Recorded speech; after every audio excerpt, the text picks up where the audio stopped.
দর্শক মণ্ডলী, ইদানিং কালের মধ্যে সবচেয়ে ভয়াবহ প্লেন দুর্ঘটনায় আপনাদেরকে আরেকটি আপডেট জানাচ্ছি। আপনারা দেখতে পাচ্ছেন যে অসংখ্য মানুষ কেউ এটি মেনে নিতে পারছে না। কেউ তার সন্তানকে স্কুলে দিয়ে গিয়েছিল, এখন পর্যন্ত সন্তানের আর কোনো খবর পাচ্ছেন না। আমি অনেকগুলো মাকে ছুটোছুটি করতে দেখেছি, তারা বলেছে যে আমার সন্তানকে স্কুলে দিয়ে গিয়েছিলাম কিন্তু ছুটির পর আর তাকে খুঁজে পাইনি। আমরা শুনেছি প্লেন দুর্ঘটনা হয়েছে, এখন আমরা দেখি কোথায় পাওয়া যায়। এবং কোনো কোনো মাকে দেখলাম যে এখানে এসে না পেয়ে বিভিন্ন হাসপাতালে দৌড়াদৌড়ি করছে। এটি আসলে অত্যন্ত দুঃখজনক ঘটনা। দর্শক মণ্ডলী, আপনারা দেখতে পাচ্ছেন যেটি মাইলস্টোন স্কুল। আমাদের সামনে যদি একটু খেয়াল করে যে উপরে যে ভবনটা দেখা যাচ্ছে, এটি মাইলস্টোন স্কুলেরই একটি অংশ। এর ভেতরটায় তখন ক্লাস চলছিল। দর্শক মণ্ডলী, আপনাদেরকে আরো জানিয়ে রাখি, এখানে সাধারণত স্কুল শাখা অর্থাৎ ক্লাস 1 থেকে ক্লাস 10 পর্যন্ত শিক্ষার্থীরা এখানে পড়াশোনা করে।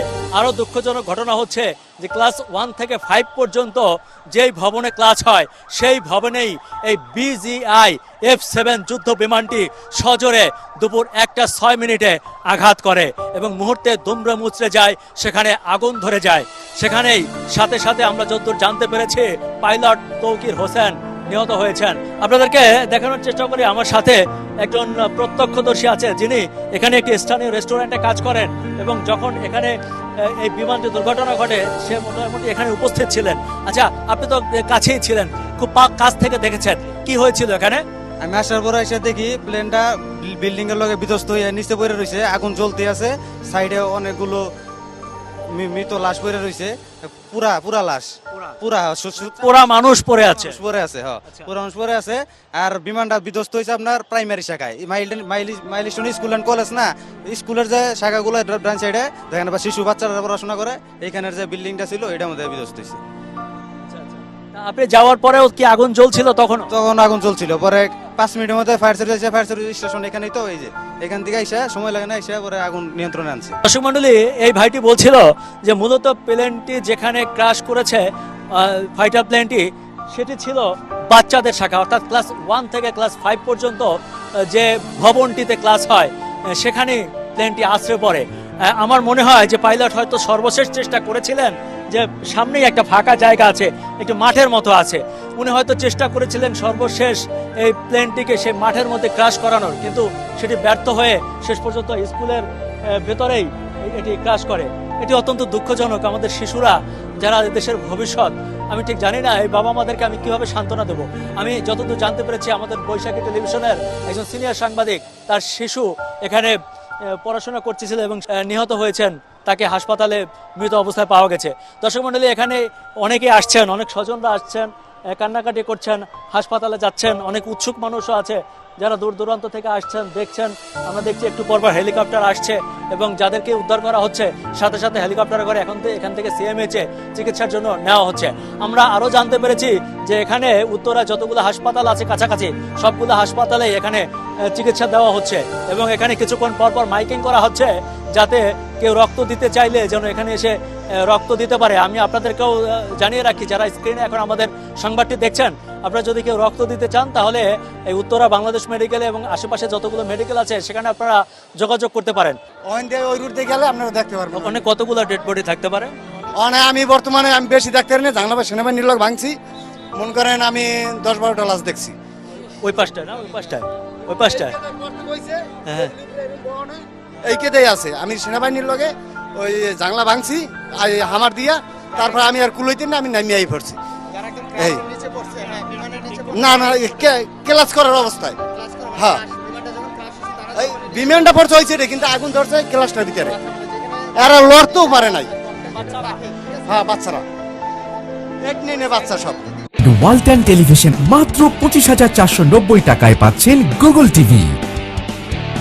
আমি মাইলস্টোন কলেজের শিক্ষক, আমি অন্য ব্রাঞ্চের অন্য ক্যাম্পাসের। শুনতে পেলাম যে এখানে মানে বিমান বিধ্বস্ত হয়েছে। এই বিমান আসলে মানে যে সময় পড়েছে ওই সময় আমাদের ছুটির টাইম, এই সময় ওই বিল্ডিংয়ে অনেক স্টুডেন্ট ছিল এবং শিক্ষকরা ছিল। মানে জাস্ট 1:06 সম্ভবত বিমানটা বিধ্বস্ত হয়, আর ওই 1টা বাজে আমাদের ছুটির টাইম। এই শোনার পরে আমরা তো আর আসলে অন্য ক্যাম্পাসের থেকে দৌড়ে আস্তে আস্তে অবস্থা তো এই অবস্থা। এখন আমার ভাগ্নে এখানে এই ক্যাম্পাসে জব করে, সেও টিচার। এখন তার খোঁজ পাচ্ছি না, তার মোবাইলে কন্ট্যাক্ট করতে পারছি না, কি অবস্থা আমি জানি না। স্টুডেন্টদের কি অবস্থা, আপনারা একজন টিচার হিসাবে কতটুকু খবর পেয়েছেন?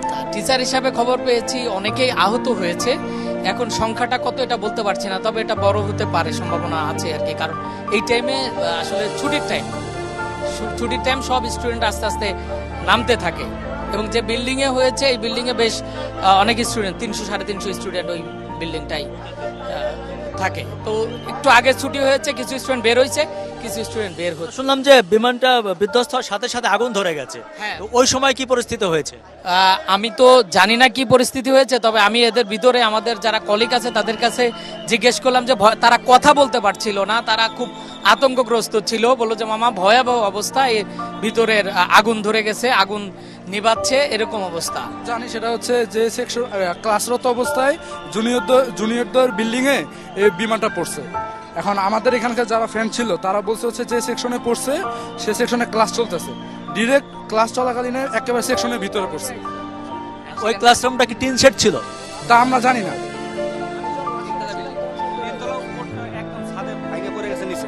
ছাদ থেকে ভাঙে নিচে পড়ে গেছে। ওই সময় বাচ্চা অনেকগুলো ক্ষয়ক্ষতি হয়েছে। আমি আসার সাথে সাথে দেখছি একজন হাত নাই, পা নাই, মাথা গাড়া গেছে। আর বাচ্চাদের নিঃশ্বাস আর কতটুকু, যতটুকু পানি মারছে, পানি মারাতে আরো বুঝান যায় সব প্লাবানোর ক্লান্ত হয়ে গেছে। আনুমানিক কতজন আহত হয়েছে? এখন যখন আমি দেখছি সেই সময় আমি সাথে সাথে আমি আইছি বিআরটিসিতে, আমার স্যারের ছেলে পড়ে, আমি সাথে সাথে আইয়া দেখি 8 জন নিয়ে গেছে, আর হেলিকপ্টার দিয়ে নিয়ে গেছে, আর গাড়ি অন্তপক্ষে 10টার বেশি। এখনো লাশ ভিতরে আছে, লাশে এখনো ভিতরে আছে, এবং লাস্ট 3-4টা না, অনেক লাশ বাইরে হয়েছে। গাড়িতে নিয়ে গেছে 8টা থেকে 10টা গাড়ির ভিতরে লাশ নিয়ে গেছে, কিন্তু মানুষের তো দেখাচ্ছে না। যদি আমরা দেখতে যাইতেছি আবার বলতেছে যাও পরে আসো, সেনাবাহিনী আটকাইতেছে। কারণ আমরা তো মনে করেন সাধারণ মানুষ, এর লেগে ওখানে আমরা ভিতরে ঢুকতে পারতেছি না। অনেকেরই বের করেছে। আমরা যখন সর্বপ্রথম ঘটনা ঘটে আমরা দৌড়ে আসি, আমরা পাশেই ছিলাম, বিমানের দিকে তাকাই আছি, তখন সেই অবস্থায় আর কি ক্র্যাশ করছে বিমানটা। আর আমরা এখান থেকে দৌড়ে এসে গেটের ভিতরে যাই, তখন যাদেরকে ওখান থেকে ইমিডিয়েটলি বের করা হয়েছে, যারা বাইরে ছিল মাঠে ভবনের সামনে ছিল, তাদের পুড়ে সব কিছু মানে আর কি সাদা হয়ে গেছে, তাদেরকে ইমিডিয়েট মেডিকেলে নেওয়া হয়েছে। হ্যাঁ স্পট ডেড না, তবে পরবর্তীতে সেনাবাহিনী গ্রিল কেটে যখন ভিতরে ঢুকে অনেক মরদেহ বের করেছে, অর্ধমৃত অবস্থায় অনেকেরই বের করেছে। সেনাবাহিনীর গাড়ি এবং ফায়ার সার্ভিসের বা অন্যান্য প্রাইভেট মাইলস্টোন কলেজের যে আপনার ছিল, বাস ছিল, পার্সোনাল গাড়ি ছিল, সব কিছু তো নিয়েই মেডিকেলে নেওয়া হয়েছে। কিন্তু আমরা ওখানে সর্বপ্রথম ঢুকেই এগুলো দেখি অনেক মারা গেছে, আর আছে অনেক আহত, মানে গুরুতর আহত সেগুলো, অনেক বাচ্চা। আর একটা বাচ্চার আপনার ওই স্কুল ড্রেস আর একটা স্কুল ব্যাগ পাওয়া গেছে, কিন্তু ওর কোনো পাওয়া যায়, কোনো সন্ধান পাওয়া যায়? ওর কোনো সন্ধান এখনো পাওয়া যায়নি। বই পাওয়া গেছে, কারো টিফিন বাটি পাওয়া গেছে পুরো অবস্থায়। আমরা ভিতরে ছিলাম তো, ভবনে ছিলাম, পরবর্তীতে আমাদেরকে বের করে দেওয়া হয়েছে, দিলে আসছে না। প্লেন ল্যান্ড করার সময় মানে ক্র্যাশ করার সঙ্গে সঙ্গে আগুন ধরে গেছে। আমরা এইখানে ছিলাম, যখন আসছে তখন দেখি যে কাঁপছে প্লেন, তখন আমি মনে করছি যে অনেক সময় স্কিল দেই এখানে এসে, তখন দেখি টাস করে একটা শব্দ হয়েছে, শব্দ হয়ে ক্র্যাশ করেছে। আপনাদেরকে জানিয়ে রাখি দর্শক, এখন পর্যন্ত 65 জনকে ঢাকা মেডিকেলের বার্ন ইউনিট কিংবা ঢাকা মেডিকেলের পাশে যে একটি স্পেশাল বার্ন ইউনিট রয়েছে সেখানে তাদেরকে ভর্তি করা হয়েছে এবং চিকিৎসা দেওয়া হচ্ছে। আমরা আশা করছি যে তারা দ্রুত আরোগ্য লাভ করবেন। তবে এটি অত্যন্ত দুঃখজনক যে বাংলাদেশের ইতিহাসে এরকম একটি ঘটনা যেখানে এত শিশু ক্ষতির সম্মুখীন হয়েছে আমি অন্তত আমার চোখে কোনোদিন দেখিনি। ভিতরে আমি ঢুকেছিলাম, এখানের স্থানীয় কিছু লোকজনের সাথে কথা বলেছি, অভিভাবকদের সাথে কথা বলেছি, যারা দেখেছে স্টুডেন্টদের সাথে কথা বলেছি, এই স্কুলের দুজন শিক্ষকের সাথেও আমরা কথা বলেছি। তাদের মুখ থেকে শুনেছি যে কতটা ভয়াবহ ছিল সেই অবস্থা। আল্লাহ আমাদেরকে সবাইকে হেফাজত রাখুন। দর্শক মণ্ডলী যারা এখানে আহত হয়েছেন, নিহত হয়েছেন, সবার জন্য আপনারা দোয়া করবেন এবং যাতে এই ক্ষতি কাটিয়ে ওঠা যায়, শোক সন্তপ্ত পরিবারগুলো আছে তাদেরকে আল্লাহ যেন সহায় হয় সে প্রত্যাশা করে আজকের মতো বিদায় নিচ্ছি। দেখা হবে আবার পরবর্তী সময়ে, পরবর্তী বিলুন্তিনে। সে পর্যন্ত সবাই ভালো থাকবেন।